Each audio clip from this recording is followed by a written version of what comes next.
What I consider another piece of exciting and good news, the Trump administration will not label climate change as a threat to national security ongoing.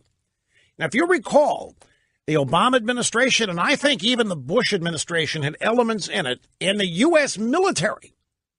And I'm not kidding you on this.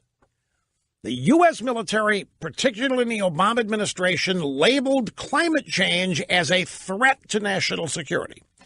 They listed climate change as an element that needed to be considered in strategizing training missions and so forth. And I remember the first time I saw this, I threw my hands up in total frustration and said, how in the name of Sam Hill can anybody with a brain actually believe this? And I ask myself that about a lot of stuff. How can anybody really believe it? Of course, the answer is they don't. They feel it. And then that takes you into the entire labyrinth of psychology, trying to understand it. And then you realize, to hell with that, just defeat them. We don't need to get down in the weeds here and let them establish some premise and debate them on the premise. They just need to be defeated. The notion that climate change poses a threat to national security. Look, it's a hoax. Climate change is a hoax. It's absurd that it's even a story, but that it becomes a genuine threat to national security in the Obama administration. We can't even predict the weather. It does not affect nuclear proliferation in the Middle East. How does climate change affect the Iranians and their seeking of nuclear weapons? Can somebody tell me? It doesn't. How does climate change affect the Chicom's aggressive behavior in the South China Sea, where they're building a bunch of islands out there and claiming it's their natural property? It doesn't. Would somebody explain to me how climate change affects cyber hacking? Like, how did climate change affect the Russians trying to steal our elections? Can somebody make the connection for me? Could somebody explain to me the connection between climate change and Hezbollah being allowed to run cocaine into the country by the Obama administration? How does climate change affect genuine national security? How does climate change have a role in anything? How does climate change have an impact on illegal immigration? And they have an answer for that. Well, Rush, they're coming up here because it's so hot down there where they... No, wait, climate change isn't happening yet. You advocates forget it's not going to happen for 30 years. So you can't say that they're coming because it's getting warmer, because it isn't. You're telling us the damage is not for 30 years or 40 or 50. So Trump is taking away the designation. Climate change will no longer be listed as a national security threat. Common sense, big time, returning to the federal government here and there, and this causes an insane reaction from people on the left. Now, as you know, we have a ban here on the network MSNBC. The reason for the ban is that I finally figured out that by constantly calling attention to what was happening on that network, I was creating curiosity about it. And this was leading to more and more people tuning in and watching it, which, of course, is not the idea. It's counterproductive. We do not want to create an audience for this bunch. And I said, I am willing to broom some of the admittedly entertaining aspects of the program for the larger cause of not helping this network grow.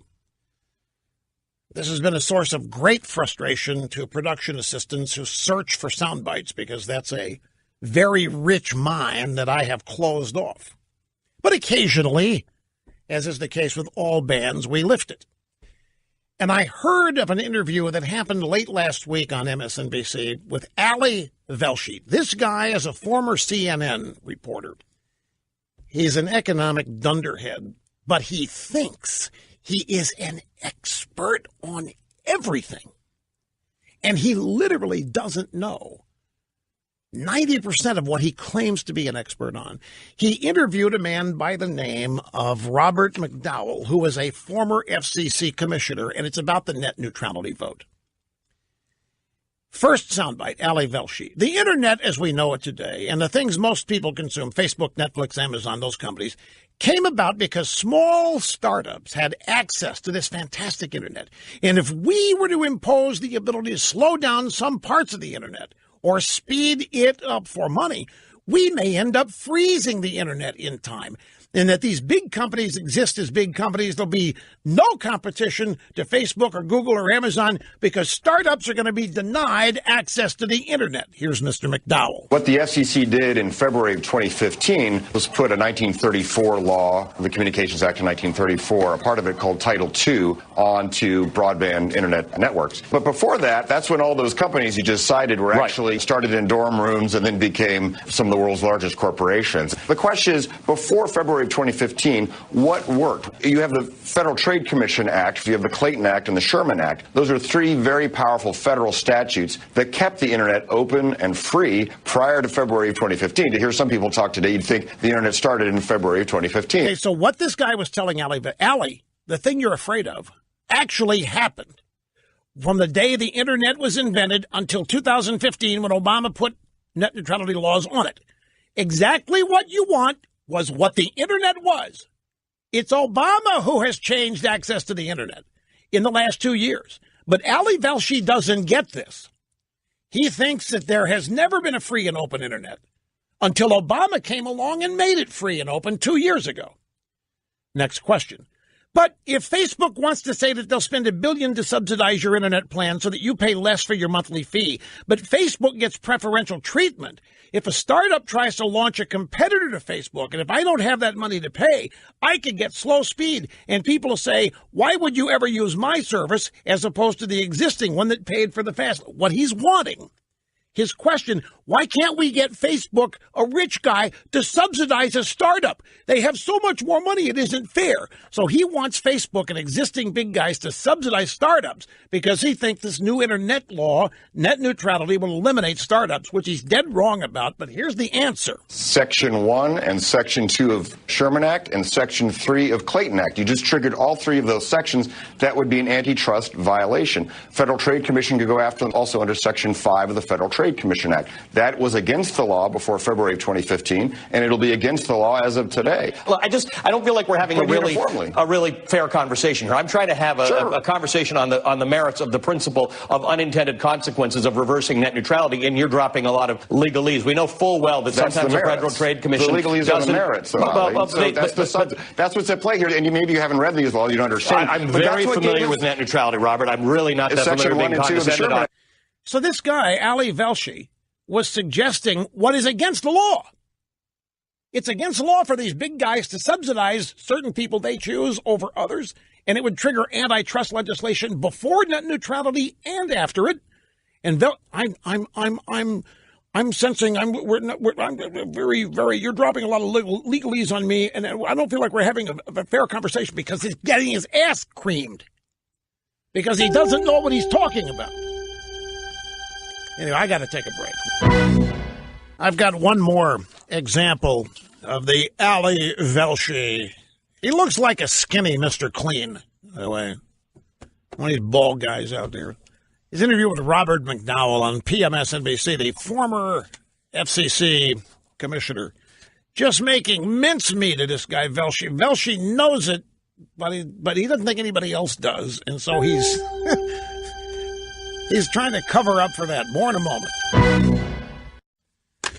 Okay, back to the internet. Ali Velshi trying to save face in the midst of a common-sense onslaught by former FCC Commissioner Robert McDowell.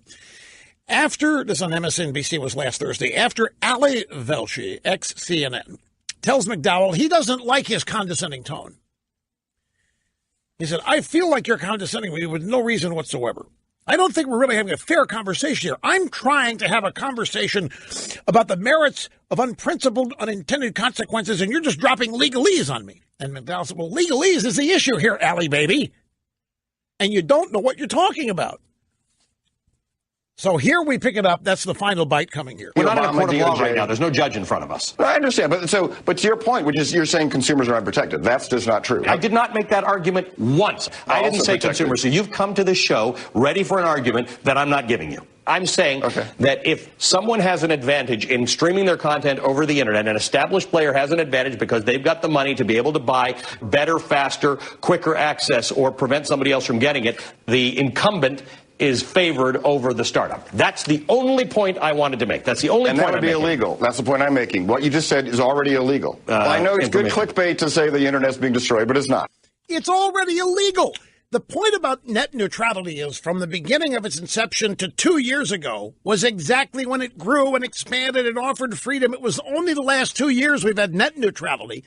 Ali Velshi is sit here worried that the big guys are going to eat the little guys and deny the little guys. And what McDowell was telling me, everything you're afraid of has been against the law and still is against the law. There are 3 different antitrust laws that all would have impact here.